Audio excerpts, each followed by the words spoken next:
Okay, guys. So you were asking for it. Here's the final look at the build. Basically, we have an R4 bulldozer by GMC. It's a unique case in just the way that the optical drive ends up working out. So we're going to just power it on. It's not connected to anything at the moment, but turn it on, take a look at it,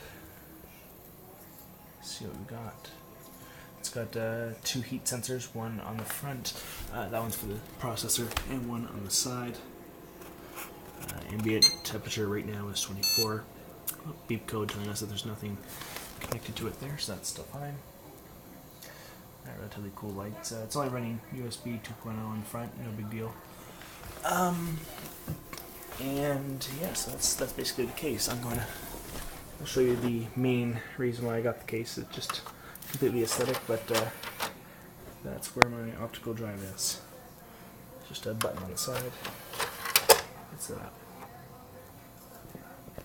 Relatively silent. The only time that it ever gets noisy is when the optical drive is actually on and doing something, so that's relatively interesting there. And it's still booting up there. Okay, so we're going to take a look in this case. Just on the side, it's got quite a few fans on it. Also, something good to mention is that the highest temperature that I've seen so far is 42 degrees, and that's at, it's not at full load, but it's pretty damn close. One thing is that, and here's my hand for scale, it's not a big case. Cable management sucks. It's kind of hard to see here, but I'll just kind of tip it up. Cable management is not the greatest, if you can look very, very closely. Oh, hold on. What we have in here is an AMD FX 8350 for the processor. I believe the Asus motherboard is an, I believe, off the top of my head, an M5A99X Evo. So that's fairly good there. It has one fan here on the side, just for, I believe that's for intake. We have obviously the regular stock cooler. We have a 120mm fan on the side, and one LED 80mm fan on the front. Works perfectly fine there. I don't like that the hard drive cage is mounted vertically here. That's something that did kind of make me a bit angry. Because not only is that where the hard drives are, the cable has to go behind here in a very cramped space to reach the optical drive. So that's kind of an annoyance. One thing, let's see what else here. The RAM that I have, I'm only running 8 gigs at the moment. I'm going to upgrade to 16 gigs relatively soon.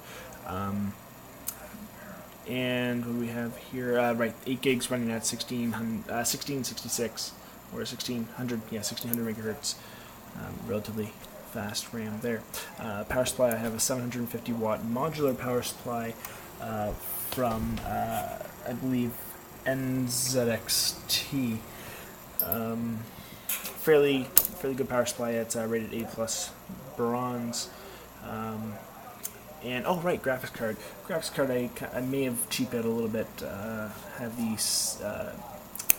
It would be Radeon 7750 or Radeon HD 7750. Sorry, and that is I think it's only 1 gigahertz, but or 1 gigahertz, 1 gigabyte memory card. So, but it's still fairly good for the money there. Nothing else really needs to be shown off about this. But yeah, there you go. There you go. You guys asked for it, and that's the build. There's around it. Anyway, I guess any questions about the build or anything you want to ask me about any of the parts, just message me on wherever I end up posting this video. Have fun.